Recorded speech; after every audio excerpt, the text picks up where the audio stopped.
কিন্তু না রে বাবা না, এখন যদি বাড়িতে না যে কোনো সমস্যা হবে না। ও যুবক ভাই, আজকে তুমি বাবারে বলো, পোড়া মারে বলো বন্নি, আজকে তুমি কষ্ট মনে করতেছো। না রে যুবক না, তোমার বাবা মা যদি তোমার সারের মধ্যে আল্লাহু আকবার অসুস্থ অবস্থায় শুয়ে থাকে, তোমার মাথার মধ্যে একটা বড় ছায়া আছে। কথা বলে ঠিক না বিধি? ও যুবক ভাই, আজকে বিবির কথা শুনলাম, মা বাবার মনে কষ্ট দাও, মা বাবার মনে আঘাত দাও না রে যুবক না। মা বাবার মনে কষ্ট দিয়া, মা বাবার মনে আঘাত দিয়ে নামাজ পড়বি, নামাজ কবুল হবে না। যাকাত দিবি, যাকাত কবুল হবে না। হজ করবি, হজ কবুল হবে না।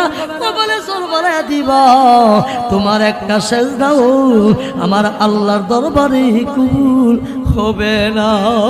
কথা বলেন ঠিক না বিধি? যুবক ভাই, আজকে আমাদের সমাজের কিছু লোক আছে, পীর বাবারে নিয়ে লুঙ্গি দে, পীর মারে নিয়ে শাদি কাপড় দে, নিজের মার খবর নেই না, নিজের বাবার খবর নেই না। এমন কুলাঙ্গার সন্তান আমরা সমাজে আছে না নাই? আরো জোরে এখন। আরে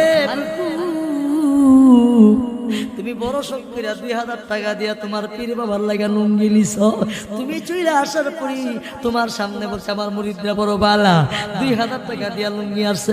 তুমি চইলা আসার পরে আরেক মুরিদ দিছে 3000 টাকা দিয়া, এবারে কুমা গো এলা দে আরো বেশি বালা। কথা কোন ঠিক না বেটি? তার প্রশংসা করে না।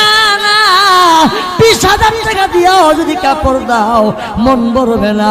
আর তোমার জনম দুঃখী বাবাকে যদি এই মেরকুড়া বাজার থেকে 400 টাকা দিয়ে একটা লুঙ্গি দাও, তোমার বাবার দিল ঠান্ডা ঠান্ডা হয়ে যাবে।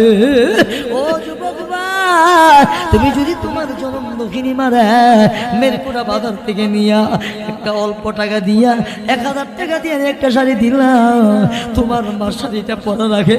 আসে পাশি যত মহিলা আছে তাদেরকে দেখাইয়া দেখাইয়া বলবি, দেখো না আমার জাদু আমার জন্য শাড়ি কাপড়টা আনছে, এই কাপড়টা আমি যেদিন কিনবো, এই কাপড়টা যেদিন আমি পরবো, আরে যুবক তোমার এই নতুন কাপড় পাইয়া তোমার মার মন খুশি হয়ে গেল।